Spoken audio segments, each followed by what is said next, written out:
করে, আসলে কত কষ্ট করে সেটা ওরা ভিডিও না দেখলে বুঝবেন না। একদিন সফল হবে এই প্রত্যাশা রাখছি, এই বিশ্বাস রাখছি।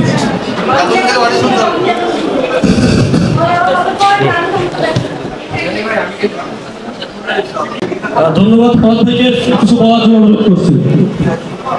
আসসালামু আলাইকুম। আমি ছোট্ট একজন কন্টেন্ট ক্রিয়েটার। আমার বিগত 1 বছর আগে আমি এই কন্টেন্ট ক্রিয়েশন শুরু করি। তা আমার পেজের নাম হচ্ছে এসকে ফরহাদ ওয়ার্ল্ড। আমি অনেক কষ্ট করে ভিডিও করার চেষ্টা করি এবং আমি চেষ্টা করি যে ভালো ভালো কিছু আপনাদের উপহার দেওয়ার জন্য। আর আমাদের এখানে উপস্থিত আছেন আমাদের জিএস সোহান ভাই এবং ইয়াসিন ভাই। তাদের ভিডিওর কোয়ালিটি বা এডিটগুলো আমার খুবই পছন্দ। আর আমরা যদি চেষ্টা করি তাদের মতো এডিট শেখার, যদি আমরা ভালো লো কোয়ালিটির ভিডিও যদি ভালো এডিট করতে পারি, এডিটে আমাদের ভিডিওটা ফুটিয়ে তোলা সম্ভব। এডিটই হচ্ছে ভিডিওর মেন। আমিও এটা চেষ্টা করি এডিটটা টুকটাক শেখার।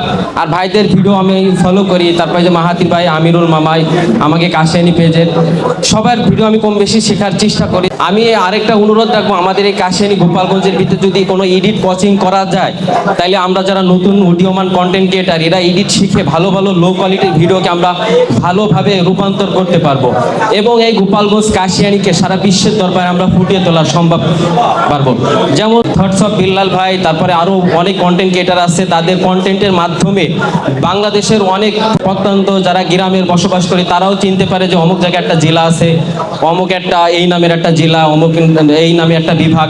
তা আমরা যদি এই উদীয়মান কন্টেন্ট ক্রিয়েটার যারা আছি, এডিটের মাধ্যমে আমরা ভিডিওর কোয়ালিটি বাড়িয়ে যদি আমরা ভিডিওগুলো ছড়িয়ে দিতে পারি সারা বাংলাদেশে, আমাদের বাংলাদেশ এবং বিশ্ব দরবারে যদি তুলে ধরতে পারি আমাকে বাংলাদেশ এবং গ্রাম অঞ্চলের সৌন্দর্যগুলো, তাহলে আমাদের বাংলাদেশের মান বাড়বে, কাশিয়ানি গোপালগঞ্জের মান বাড়বে। তা আমি চেষ্টা করি আমার ভিডিও এসকে ফরহাদ ওয়ার্ল্ডের ফেসবুক পেজে আপনারা সবাই যুক্ত হয়ে যাবেন। আর সংক্ষিপ্ত বক্তব্য শেষ করছি। ভালো থাকবেন সবাই, দোয়া করবেন। আল্লাহ হাফেজ।